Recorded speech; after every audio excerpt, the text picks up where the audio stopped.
What happens if you have chametz that belongs to a non-Jew? Well, he gave it to you. He said, watch this for me. I'll be back in a day. But he doesn't come back in a day.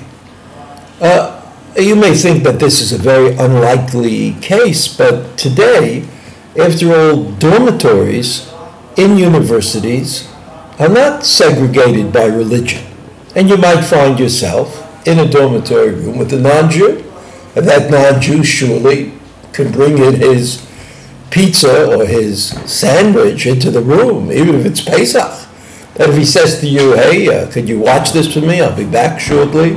So what do we do? I mean, how do we resolve the issue of chametz on Pesach in a dorm room, for example, where there are non-Jews walking in and out who legitimately bring chametz into the room?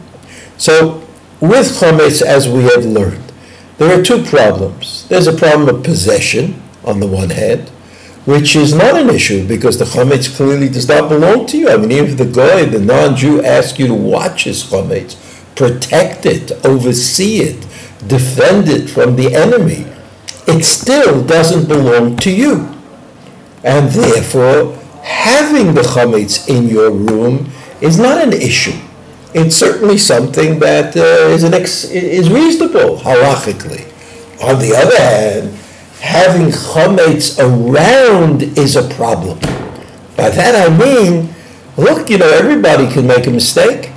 Everybody can fall prey to the fact that, I'm a little hungry, I take a little piece of something, I forget exactly who it belongs to, here is food, here am I. That's a problem. So ownership is not a problem in this case. But the proximity to the chametz, well, that might be a problem. So the Gemara says that if the non-Jew gives you chametz to watch, then minimally what you should do is set up a barrier of 10 tefachim. 10 tefachim, a tefach is 2.5, 3 inches. So he says 10 tefachim, you should set up some sort of a barrier which would protect you and not enable you to make the obvious mistake that it's food, I'm hungry, let's eat it. That's something that that should not happen. And the way you protect yourself from that is by putting up the barrier. On the other hand, what happens if a Jew gave you chametz to watch before Pesach? And the Jew said, I'll be back before Pesach, I'll take it away, I'll burn it, I'll get rid of it, etc. But he doesn't show up.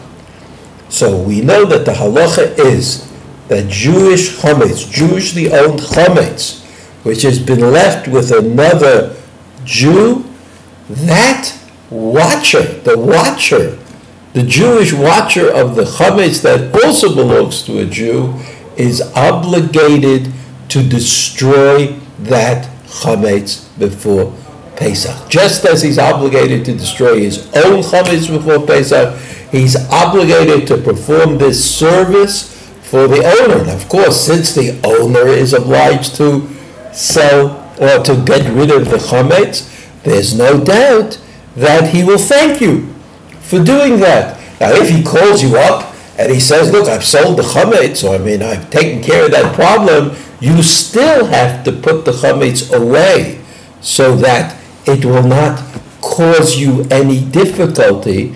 It won't cause you any difficulty later on. So in these two cases, the results are diametrically opposite.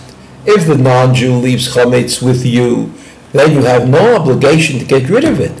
However, you have to protect yourself from the possibility that you'll forget and that you'll use it. And today especially, you know that there isn't anything that looks like chametz and tastes like chametz that isn't made kosher for Pesach.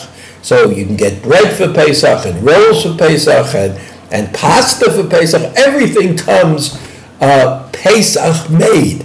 So you might forget. You have a bag that has in it, some rolls, and you imagine that the rolls are Pesach made rolls, and therefore you have to protect yourself. On the other hand, if a Jew leaves chametz with me, and he says, watch this, I'll be back soon, and he doesn't show up before Pesach, then my obligation is to do what his obligation is, and that is to destroy, get rid of, in Hebrew, leva'er, to deny this chametz actual existence.